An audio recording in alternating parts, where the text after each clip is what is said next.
আজকে কি সবজি কিনলাম। আজকে নিয়েছি পেঁয়াজ পাতা, আর হচ্ছে ধনে পাতা,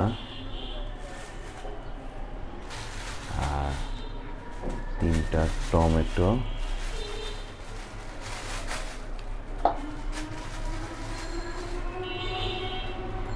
দেশি টমেটো, আর হচ্ছে তাল বেগুন।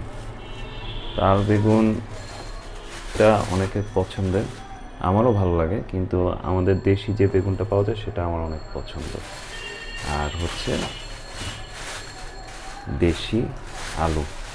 আলুর দাম কমেছে, মাত্র 40 টাকা নিল। আর ধনে পাতা মনে হয় 10 টাকা, আর টমেটো মনে হয় 20 টাকা, আর বেগুন 20 টাকা, এরকম মনে হয়, আমার ঠিক মনে নেই। আর পেঁয়াজ পাতা, মানে টোটাল এই সবজির দাম হচ্ছে 110 টাকা। কিন্তু সবজির দাম কমলেও দাম কমছে না চাল, ডাল এগুলো আর তেলের। তো তেল কিনলাম, সয়াবিন তেল 1 লিটার 195 টাকা নিল। আর ডাল নিয়েছি মুসুরি মুসুরি মুসুরির ডাল, দেশি মুসুরির ডাল, এটারও দাম অনেক। আর চাল চাল নিয়েছি অল্প, যে অনেক টাকা চলে যাচ্ছে, সব মিলে চলে গেল, কত টাকা তুললাম, 420 টাকার মতন চলে গেছে এই কটা বাজারে।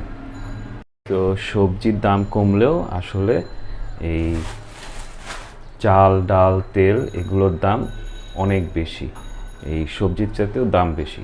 তো মানুষের কেনাকাটাতে খুব কষ্ট হয়ে যাচ্ছে। আমি নিজে বাজার করতে যে এই ব্যাপারটা বুঝতে পারছি।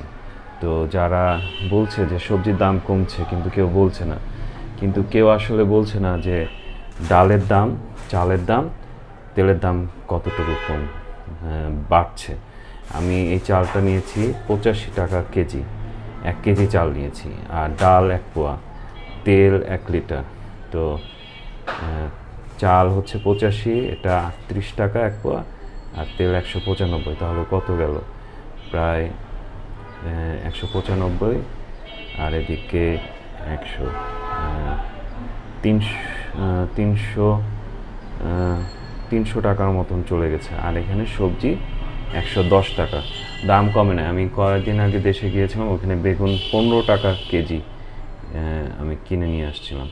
আর আলু ওখানেও একই দাম, টমেটোর দামও ওখানে